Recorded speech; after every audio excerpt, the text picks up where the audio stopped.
সত্যিকার ভালো স্ত্রীর জীবনের সবচেয়ে দামি সম্পদের নাম হচ্ছে তার স্বামী। মাকে, বাবাকে, পরিবারকে সব কিছু ছেড়ে ওই স্বামী নামক শব্দটাকে খুশি করার জন্য সবকিছু ছেড়ে অচেনা এক পরিবারের মধ্যে চলে আসে। সুবহানাল্লাহ।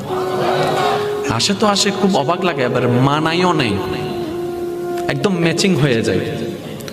যেখানে যাই সেই রকম একটা মেন্টালিটি আল্লাহ পাক তাদেরকে দান করেছেন ম্যাচিং হয়ে যাওয়ার জন্য। একজন সত্যিকার ভালো বউ তার জীবনের সবচেয়ে বড় নিয়ামত মনে করে দুনিয়ার তার স্বামীকে।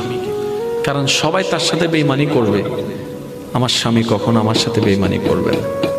সবাই আমার হাত ছেড়ে দিবে, আমার স্বামী কখনো আমার হাত ছাড়বে না। এখানে যারা বিবাহিতরা আছেন, আমি ছোট্ট মানুষ হিসেবে শ্রদ্ধার সাথে একটা কথা বলি। এক ঘরের নিচে থাকলে, একই ছাদের নিচে থাকলে অনেক কিছুই হবে,